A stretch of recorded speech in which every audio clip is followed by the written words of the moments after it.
One,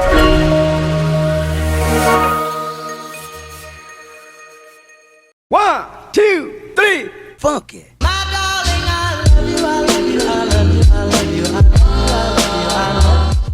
Hi guys, welcome back to my YouTube channel. My name is Nyambuzi only because by now you know the drill, you know what's up, you know what's going on. And today I'm going to talk to you about something a little different, a little out of the ordinary. So you guys normally come on here and listen to my personal stories, or sometimes I bring my friends and we talk about their nonsense. And then sometimes I tell you stories about things that you should probably know so that you can impress people on the table. You get what I mean? Ndio ukikaa na watu usikue formless, ukue na story. So today I'm going to tell you the story. Okay, before I actually start, this story is important to me because when I started this channel, my idea of having this channel was to educate and to eradicate seemingly incurable sadness and to entertain. So today we're here for all of that, but mostly educate in the political sense. 2022 is an election year and I'm 22, so I'm allowed to vote for my first time. This is my first time voting. I hope all of you registered, and if you haven't, I think zilifungwa. I don't know, but sometimes the government always opens the lines and people can register again. So this story is near and dear to my heart because we fought for our independence and we felt like we've been liberated. But instead we found ourselves in another mix, another fix. So that was like our first independence that we needed to fight for. And successfully, our grandparents, our grandfathers, our grandmothers, they fought for that. And now we feel independent. But are we really independent? Are we really liberated? Um, I feel like there's a second independence that we need to fight for, which is the independence from bad leaders. I don't have to point names. I don't have to call out anyone. I think you can tell by yourself that we haven't been doing the best job at choosing leaders. So the leaders that get into power and are given an opportunity to execute that which they've been put there to do, and they do it. Although I haven't quite heard of anyone yet that is doing a great job so far, but there are people who are our leaders. There are also people that are our leaders and are not put in places of leadership. And sometimes they get to do the work a lot more than those who are in power do. So our story today begins in 1938. 1938. Mary, Wanjiku, and Karaoke Kigani are just chilling in the crib. And they're like, see, tunaweza pata mtoi. Si tunaweza pata baby. And they do the thing and they have a baby. A child is born. Mary is with child and a child is born in Rift Valley. Yeah, this is Rift Valley province, 1938. And they have a child called Josiah Mwangi Karaoke. Now, Josiah Mwangi Karaoke is born a very charismatic child. He's funny, as according to what I've heard from his wife, who I've been doing my research. He was one with the shorties. He had game unlike you, and he bugged the babes. Josiah Mwangi grows up in a family of 5 siblings. He's the only boy, actually. He's revered by his parents. Everyone around him loves him. And he goes to primary school. It's called Evansons, I think. Yeah. And while he's in primary school, money becomes a little of a problem. Remember, it's 1940 something around. Sorry. It's around 1940, let's say 43. And he can no longer continue his primary education because money is a little bit of a problem to him at the time and now to you at this time. But don't worry, things will change for you. Kati ya watakao panguzwa machozi. What's that song? katia watakao futa machozi, babe. Don't cry. You're not going to be broke for that long. I hope. So at age 8 or 7, JM, as he's later known to be called, JM goes out to a farm, a settler farm, and competes in a horse riding competition and wins kidogo money. And where does he take this cash? Yeah, and like you, Julie, kula pesa ya sadaka. Yeye hakukula pesa, alienda and paid his own school fees. And he went and paid his own school fees. So he goes back to school, but he goes to like a couple more primary schools. The interesting thing to me though is that he went to his high school was called King's Budo College in Uganda, which is nice because I've met people from there before. In my high school, we used to have exchange programs, and kids from King's Budo normally used to pull up. And it used to be like a prestigious school, according to what I picked up. It was called King's Budo College because the Kabaka kids at the time were taken there. King's Budo College makes sense about the kings, yeah. So I hope if you do your research and nakudanganya, at least I'm pretty, at least I'm cute, and you can say I was cute. A cute girl lied to you. Anyway, so he finishes college, but then when he comes back and the country is put under a state of what's it called? A state of emergency by Sir Evelyn Bar Ntashema, Bar something. Barring or Barling. I'm not sure. Sinichome. Tell me in the comment section if it's Bar some, just tell me what it is. Type out the name. And by the time he comes back, he's pissed actually. He's always grown up being angry at the government because growing up he listened to leaders like Kenyatta who are talking about how the British government was being so unfair and suppressing the people that they found here. And he was also very mad because his parents used to have a piece of land in Nyeri in Chinga, and they had lost it to colonialists. And you know, the colonialists settled in the White Highlands, which is Nyeri, Maushago, if you know what I'm talking about. Um, but his mom never did that to his dad. Anyway, he comes back and he starts he gets into like the political scene. He starts to be he's infuriated by how the British government is conducting its business in Kenya, and he's not amused at all. He's not excited by this news. He comes back. The country's in a state of emergency. He joins Mau Mau. He's like, nah, nyenye ze mmenifika kwenye ko, because everything you're doing is literally against that which you stand for. Because you also know that the white people came here to start mission work and all that, start schools, churches, blah blah blah. You get what I mean? He comes, he falls in love, gets a girlfriend or two or three or nine. You know, man, I'm joking. He has two wives. Terry, someone, I don't know, Terry Karaoke. I'm gonna call her Terry Karaoke because Karaoke is her husband. And Doris, who? Nyambu. Yeah, Doris Nyambura.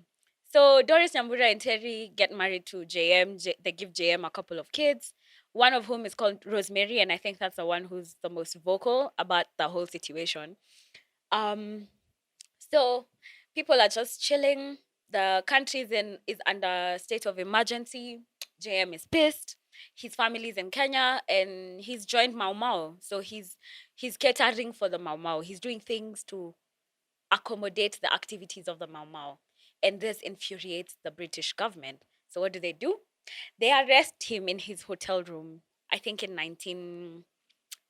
Let's not talk about the timelines because I'm shit at. I can't get timelines, but I know that the story begins in 1938 and ends in 1975. That's it. Dates in between, I'm sorry, but I'll throw in a couple of years here now. Anyway, so when he gets arrested, kids in UON are pissed. Everyone in UON, University of Nairobi, is not having it. No one is having it. So the kids start to riot. A lot of this I wouldn't call kids. I feel like I'm being disrespectful because they fought for sorry. They fought for our independence. I'm sorry. But you know, among this, like Willy Mutunga used to be in a lot of those University of Nairobi protests, and also God, I can't remember, but a lot of the people who got arrested, like the Kapenguria Sikhs, all of those people were very chaotic in uni, in a good sense. Chaos as in chaotic in that they're fighting for independence, which is a good thing. So when JM gets released, and now he, like, the Kenya gains independence, or da da da da da, Kenyatta is put in power, and now this splits the people that he appoints into his government into two. The Kenyatta loyalists, and then the people that actually fought for independence. Now, a trend that I noticed was that Kenyatta had a tendency of giving the independence side power, but not that much. So, like, I'm gonna make you a minister, but an assistant minister. You get what I mean? So there'll be someone else who's actually in power and beyond you and above you.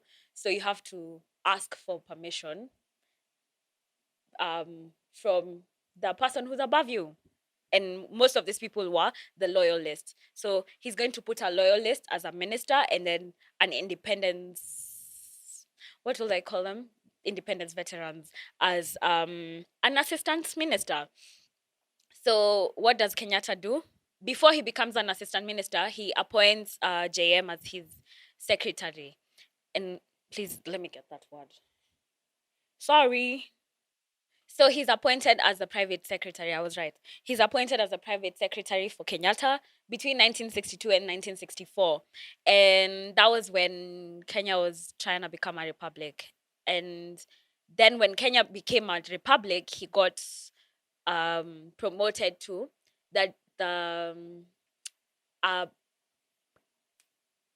sorry, after Kenya was after Kenya gained independence, there was now a government, and there was a National Youth Service Act, which provided for leaders to be brought in to work there as well. So he was appointed as the director of the National Youth Service at the time. But the people in parliament are furious. They're like, who the hell is this guy? Like, why is he? It's weird that he's part of the independence side, independence veterans, but he's getting such favors from Mzee being Kenyatta. Oh, sorry, not Uhuru, Jomo Kenyatta, that everyone in parliament was beginning to question what side he really was in, what side he was on. And sorry, and the rumors around. And then now he loses his job. He gets sacked as the director for the National Youth Service, and then he gets immediately reinstated as an assistant minister for, I think, agriculture. Yeah, agriculture. So everyone in parliament is like, what the hell? This guy is definitely, there's some relationship that we don't understand, and we really don't know where he lies on. So there's a lot of jealousy and hustling and tussling in parliament about JM, especially this one time when he came wearing the National Youth Service uniform. And at the time, they called it like a military uniform, and someone tried to oppose this in parliament and asked the what's her name, the speaker, yeah, asked the speaker, like, what's going on, like, why would a parliamentarian, he was also the MP of Nyandarua North, yeah. So he's sitting in parliament, he came in his uniform. You see, he's an audacious guy, but is he doing anything wrong? Really, no. He's just in the bad books with people because people are feeling some type of way about him. People are jealous. So this is end of 1960, the 1960s, and now it's 1975, and JM leaves. Oh, sorry, it's now 1975. um JM goes to the casino. Doris Nyambu goes to Nyandarua and leaves JM in Nairobi. JM goes to the casino, chills around with some guy called Ben Gethy, who was then the a member of the GSU. I think he was the head of the GSU at the time, which is a paramilitary group. the GSU. You know the GSU. Na mnajua GSU akikuja hawajakuja to dance. No, they're not here for a meal. We're not sitting down to talk or discuss anything. They mean business.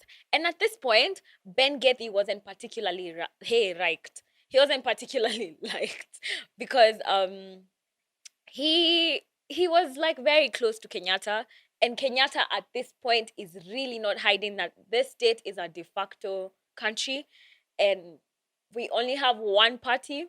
He wasn't hiding that this country is really it has it's he wasn't hiding that this country has its owners. So now everyone's like, damn, we don't really like Kenyatta. He's not.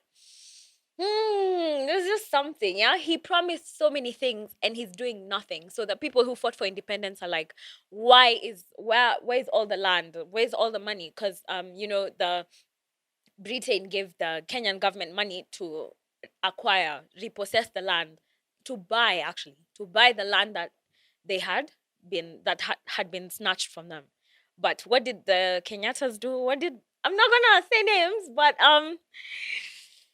they split amongst themselves the money and the land, and we can obviously tell to this day that there's some families in this country that are extremely favored, unfairly favored. Would I even say favored? No, I would say extremely. Sina word. Next episode nikipata word nitawambia. But it's such an unfair division of power. There's just very little happening and so much being promised. Everyone's mad at Kenyatta, but he wants to ascertain dominance. He wants to assert dominance. So 1975 comes and there are rumors that JM is being hunted down. He's scared, but he says, I'm not gonna run. This is my country and I want to die in my country. And if I must be killed, then I should be killed in my own country. So watu wakasikia hiyo story, wakasema wazi. Okay, you've said what you said. Sorry, and you won't leave. Obviously, you haven't left. You're still holding your positions of power that we are not very comfortable having you hold. So what do? They left. JM left the casino with Ben Gethy, and they left. That was the last he was seen alive. That's the last anyone had of JM. He had parked his car outside Hilton Hotel in town. You know where Hilton is, and he left the car there for days on end.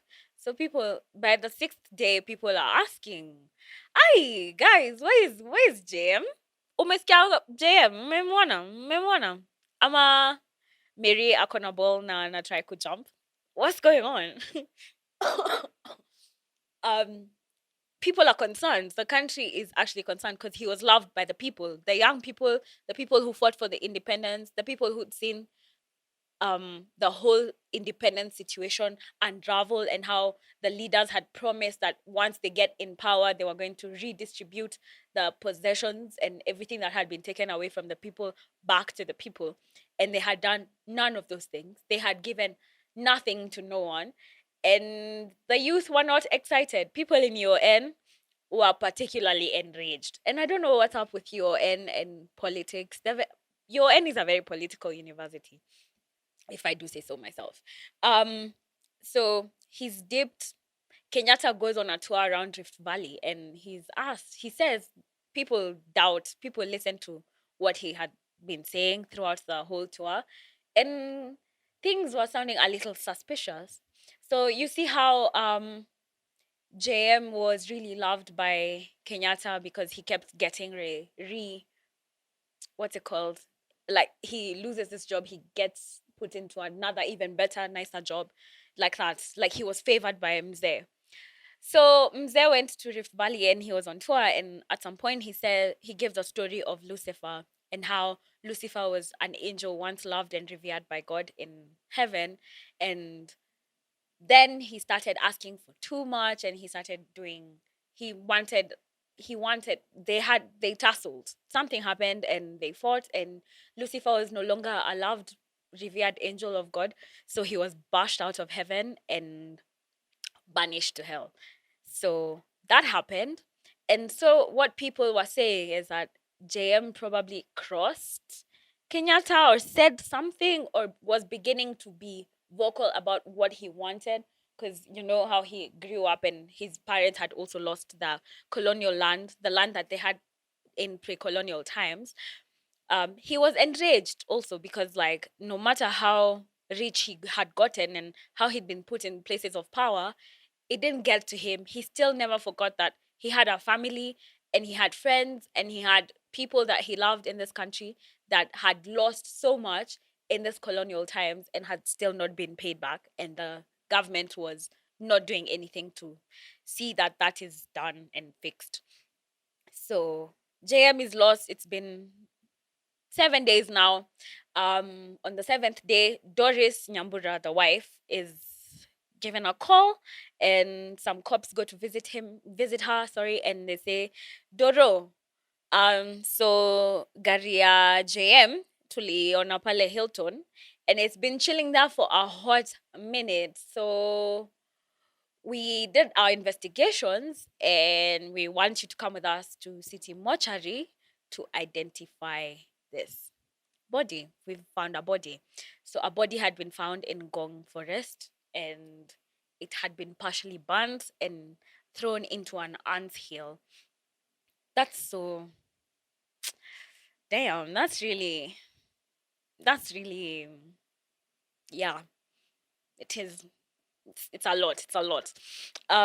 So Doris and Terry are enraged. They go to City Mortuary and they can tell that, yeah, from the hands, they can tell that this is JM, but from the face, they can barely tell that it's him. And they're so mad. And guess what? While this guy was missing, while JM was missing, what did Moi do? Moi was then, he had some power, position in power. I don't know what he was doing in 1975. Look it up, then write it in the comment section. But his job was to tell the state, the people of the country were asking, where the hell is JM? What is he doing? Where is he? We need to see him. So Moi comes out and says that JM was had gone to a trip, I think, to the Netherlands. um he'd gone for a trip to the Netherlands with the then Zambian Minister for Foreign Affairs. Then the Zambian Minister for Foreign Affairs is told the story and he's like, Ati? Ati mnasema? Uh, Miss Jona JM tangu last week. See, I dropped him off at the airport. Are you on drugs? What do you mean JM is with me in the Netherlands? I haven't seen that guy for like 2 weeks. Man, this government will lie. Just it's okay. No one's mad. No one's mad. So when they found out the body, obviously the whole country is mad. Your end students are not being told anything. They're not taking anything from anyone. They're not listening. They're not listening anymore. And Doris and Terry, whom I love with all my heart because they're the wives, listen to what they do. As soon as they find out that the body is in City Mortuary, there was a procession in Parliament. They went to Parliament, and from the public's court, because upstairs the public is allowed to sit and watch what's going on in Parliament, they started shouting, "You murderers! You killers! You No, honestly, what? Nah, the balls, just the right size, just the perfect size. Um, the country is saddened, everyone is mad. Obviously, we can tell that this is a really bad joke because what's this? And everyone could obviously tell that this was a government assassination. Um, Mostly because when the family went to check out the body in City Mortuary, guess who the attendant was? Apo imeandikwa mortuary body attendant. Apo akona nini? Unaitangwa nini, mom? Tag imeandikwa body attendants, morgue attendants, and the guy is the chief of security in Parliament. Stop talking. Stop. Like, what a flimsy cover up. What the hell is that even? At you're going to see your JM's body, and then we find that the body attendant is a government official pretending to be a morgue history. So there's that. You see, that happened to JM.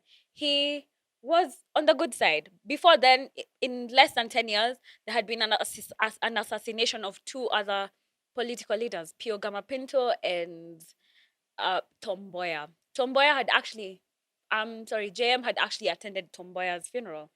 And just knowing that the government, this is such there's no proof that I have, but if that the government did that, that's really messed up. That's really messed up. So what I was heading at with this whole story is that there's an independence that we're fighting for right now. I would hate to bring kids into this world knowing that I owe China some shit, because they already have some crazy rules. Like, I can't have more than one kid in China. So I don't know what I could lose. Honestly, we don't know what's been signed to us, like signed off to these countries that keep giving us debts. Like, why would you give me all that money and you know I have no capacity to give back? So what are we about to lose in the future that we haven't been told about? And now there are people who want to fight for this independence. And in this day and time, it's really bad because the there are more advanced ways to get rid of people. So I'm asking you, as an adult of this country, to make the correct decision as you vote this year, because you are putting the lives of so many Kenyans into the hands of a leader that we have not had much about. Like, we don't know much about, or we do know much about, and we keep going back to him. For example, an example is people who have been known in the past to steal government funds and are still vying for elections. Why are they still eligible? Like, why is that eligible for these positions? Why do we keep voting for them? Why do you keep voting for them? What's in it for you, sis? Bro, like, what what if we're told everyone is supposed to give China their kidney? Moja moja kila mtu. Now they owe us so much money. Just be careful, choose wisely, vote wisely, and you're an adult. Don't let the generational curse of choosing the same leader because he's from your tribe carry on to you. Choose because they're supposed to lead and they have the right leadership qualities. Okay, I think we've come to the end of this episode. I hope you have subscribed. Get us to 40K subscribers and hopefully 100K by the end of the year. Yay! Okay. See you guys next week. Bye.